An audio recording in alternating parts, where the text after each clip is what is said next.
Assalamualaikum warahmatullahi wabarakatuh. Berjumpa lagi dengan saya dalam pembelajaran matematika di Maths Rizky 125.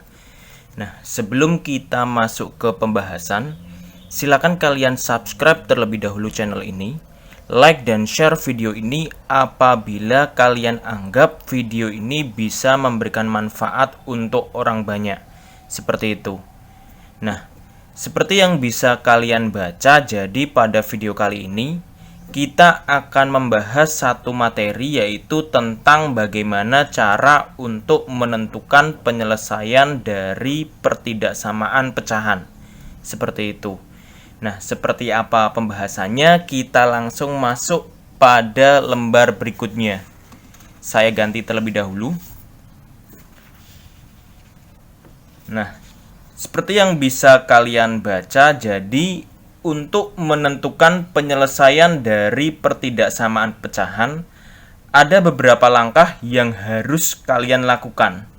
Dimulai dari langkah yang pertama, yaitu ketika kita punya sebuah pertidaksamaan pecahan, maka untuk menentukan penyelesaiannya, maka langkah pertama yang harus kita lakukan adalah menjadikan ruas kanan itu sama dengan 0.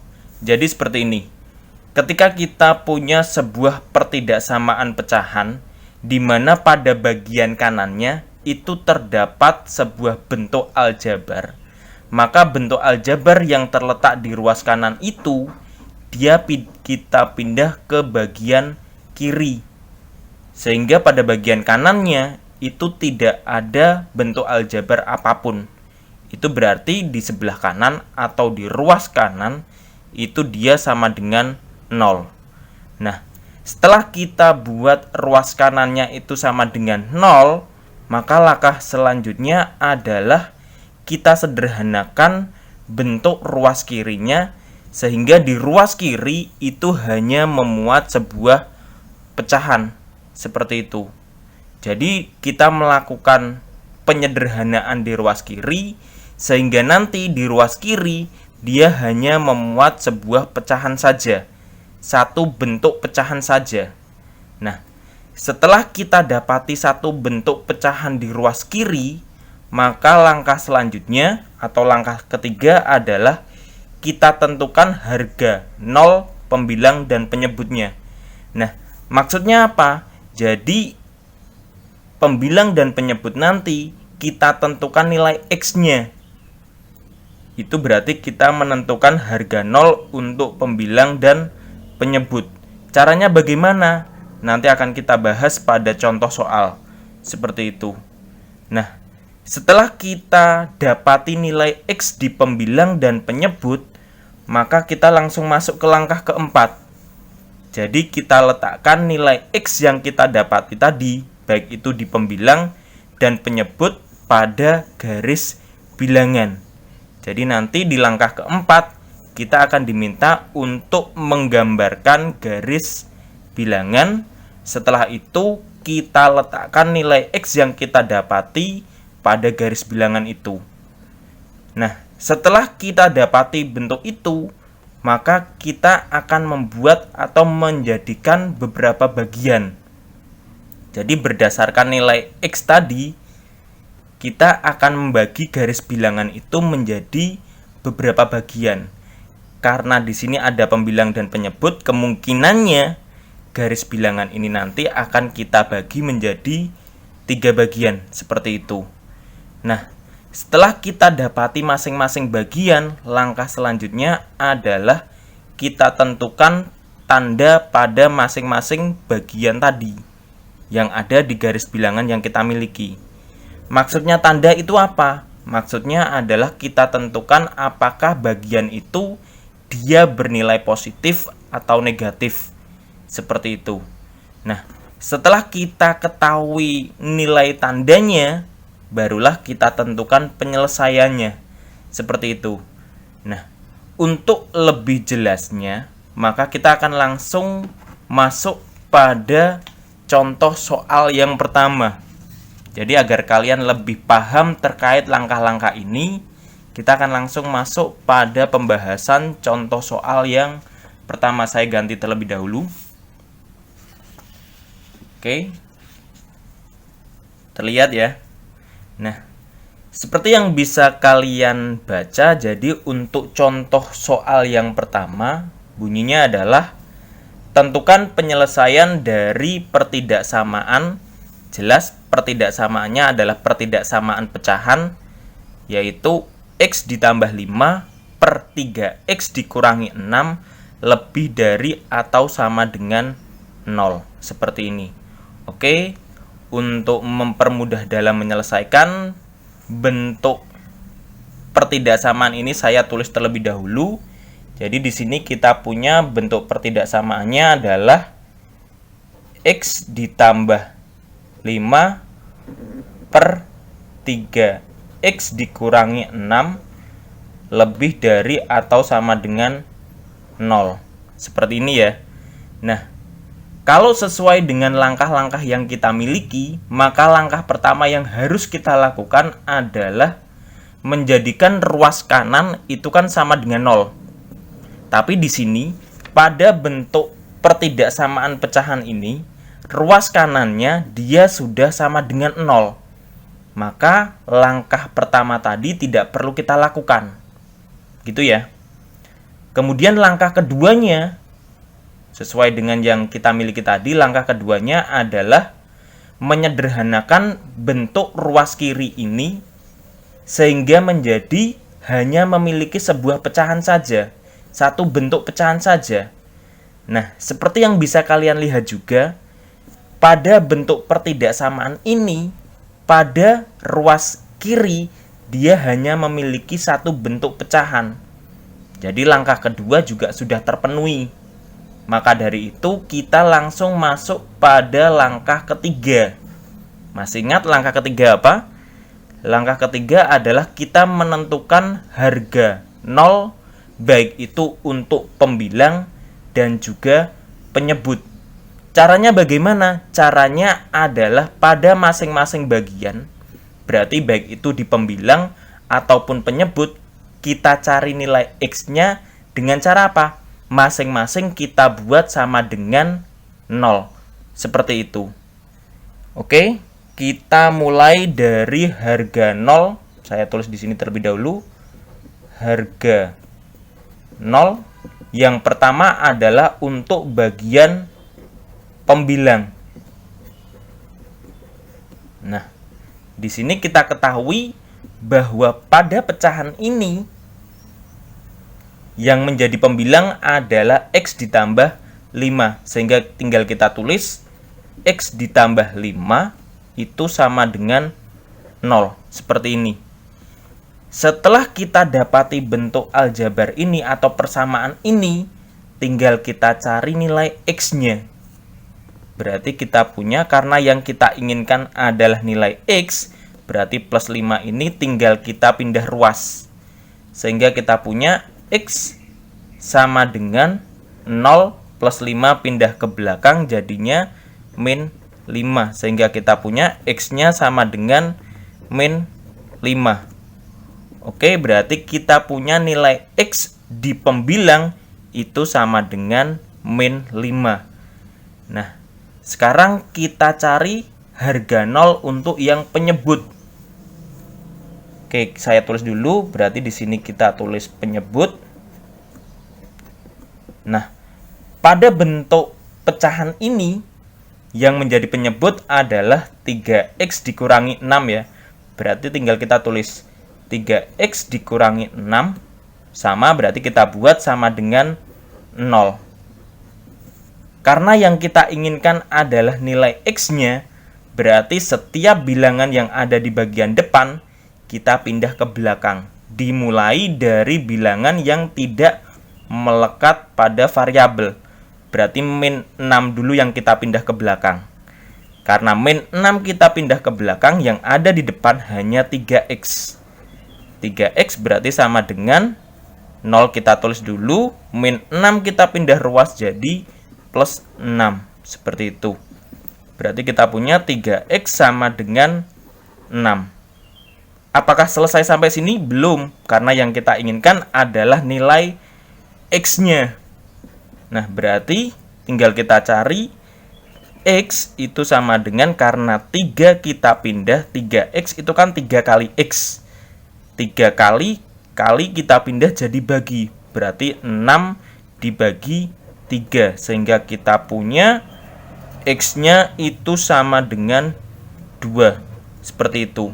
Jadi nilai X sama dengan 2 itu adalah nilai X untuk yang bagian penyebut. Seperti itu. Nah, setelah kita dapati nilai X untuk pembilang dan juga penyebut, maka kita bisa langsung masuk pada langkah keempat. Masih ingat langkah keempat apa? Langkah keempat adalah kita meletakkan nilai X pembilang dan juga penyebut ini di garis bilangan yang sudah kita siapkan ini. Masih ingat? Negatif itu berarti letaknya paling kiri, sedangkan yang positif letaknya paling kanan, gitu ya. Berarti di sini min 5 kita taruh di sini nanti, sedangkan 2 kita taruh di sebelah kanan. Oh ya, satu lagi. Jadi dalam penulisan nilai ini sangat berbeda antara pembilang dan penyebut. Bedanya bagaimana? Kalau pembilang, kalian lihat di sini tandanya apa? Kalau ada sama dengannya seperti ini, berarti nanti untuk membuat lingkaran di sini harus lingkaran yang tertutup atau hitam. Sedangkan kalau di sini tidak ada sama dengannya, maka lingkarannya itu adalah terbuka atau bisa kita katakan lingkaran putih. Seperti itu. Itu untuk menentukan yang pembilang. Tapi kalau penyebut selalu putih. Ingat-ingat, kalau pembilang kita lihat di sininya, kalau penyebut pasti dia akan berupa lingkaran putih. Oke, kita langsung buat untuk pembilang. Karena min 5 berarti dia letaknya ada di kiri. Karena di sini sama dengan, maka di sini nanti kita buat bulatan tertutup berwarna hitam. Kita beri min 5. Sedangkan 2 karena letaknya itu lebih dari min 5, berarti dia terletak di sebelah kanan. Dan juga karena di sini penyebut, berarti 2-nya cukup bulatan putih seperti ini. Ini kita beri angka 2. Nah, setelah kita letakkan nilai X pembilang dan penyebut ini, maka langkah selanjutnya adalah kita buat batas seperti ini. Batas ini menunjukkan bahwa di sini ada 3 daerah. Ini daerah yang pertama, ini daerah yang kedua, dan ini adalah daerah yang ketiga. Seperti itu. Nah, setelah kita dapati bentuk ini, langkah selanjutnya adalah kita tentukan tanda pada masing-masing daerah ini. Seperti itu. Terus caranya bagaimana? Caranya adalah kita pilih sembarang bilangan yang terletak pada garis bilangan ini. Kan kita tahu bahwa yang namanya garis bilangan, dia itu memuat banyak bilangan. Kita pilih salah satu. Kita misalkan paling gampang kita pilih bilangan 0. Nah, kita tahu bahwa yang namanya 0, dia kan terletak di antara min dan juga plus. Berarti 0 itu letaknya di sini ya. Berarti dia itu terletak di sini. Berarti dia berada di daerah 2. Berarti nanti yang akan kita tentukan tandanya adalah daerah 2. Nah, setelah kita tentukan X-nya itu sama dengan 0, atau yang ingin kita tentukan tandanya adalah daerah 2 ini, langkah selanjutnya adalah kita masukkan X sama dengan 0 ini ke bentuk pertidaksamaan ini, ke dalam bentuk aljabar ini, ke bentuk pecahan ini. Bentuk pecahan yang paling sederhana. Karena ini sudah sederhana, berarti langsung. Ini juga sama kan? Seperti itu. Berarti kita tulis ulang lagi dulu aja biar mudah. Berarti X ditambah 5/3 X dikurangi 6. Berarti X-nya ini kita ganti dengan 0. Berarti X ini kita ganti dengan 0. Berarti 0 ditambah 5/3 kali 0 dikurangi 6 seperti ini. Sehingga kita punya 0 tambah 5 itu sama dengan 5, per 3 kali 0 itu 0, dikurangi 6 berarti min 6. Ini kan 5-nya itu plus, berarti plus dibagi min, hasilnya adalah min 5 per 6. Berarti kita punya tanda untuk daerah 2 itu adalah negatif, sesuai dengan yang kita dapati tadi. Nah, Pak, lah terus berarti kita harus mencari tanda untuk yang pertama dan ketiga dengan cara yang sama? Tidak perlu. Karena kita sudah mendapati tanda di daerah 2 itu negatif, maka untuk tanda-tanda yang ada di samping-sampingnya itu kebalikannya. Jadi kalau ini min berarti ini plus. Plus min berarti ini juga plus. Seperti ini. Nah, setelah kita dapati bentuk ini, atau setelah kita dapati tanda pada masing-masing daerah, maka langkah selanjutnya adalah kita tentukan penyelesaiannya. Caranya bagaimana? Caranya adalah mengacu pada bentuk pertidaksamaan yang kita miliki tadi. Nah, karena bentuk pertidaksamaannya adalah lebih dari atau sama dengan, yang namanya lebih dari atau sama dengan 0, bilangan yang lebih dari atau sama dengan 0 pasti adalah bilangan positif. Makanya yang menjadi penyelesaian berarti daerah yang bertanda positif. Berarti daerah ini. Nah, inilah daerah penyelesaian dari pertidaksamaan X ditambah 5 per 3 X dikurangi 6 lebih dari atau sama dengan 0. Nah, cara penulisannya adalah berarti penyelesaiannya itu bentuknya adalah, kalau kita buat dalam bentuk himpunan berarti untuk setiap X di mana X-nya, berarti X-nya itu karena ini arahnya ke kiri, berarti dia kurang dari. Kalau arahnya ke kiri, panahnya ke kiri, berarti kurang dari. Karena ini hitam, nah karena ini hitam berarti kurang dari atau sama dengan angkanya berapa? Min 5. Berarti X kurang dari atau sama dengan min 5. Atau, nah yang satunya lagi X, nah arahnya ke kanan, berarti kalau ke kanan itu lebih dari. Lebih dari berapa? Tinggal kita lihat angkanya. Angkanya 2. Pak, kok di sini kok nggak ada sama dengannya? Karena di sini putih. Seperti itu. Baik, saya rasa cukup sekian penjelasan yang bisa saya sampaikan. Apabila ada tutur kata saya yang kurang berkenan, saya mohon maaf yang sebesar-besarnya. Akhir kata, wassalamualaikum warahmatullahi wabarakatuh.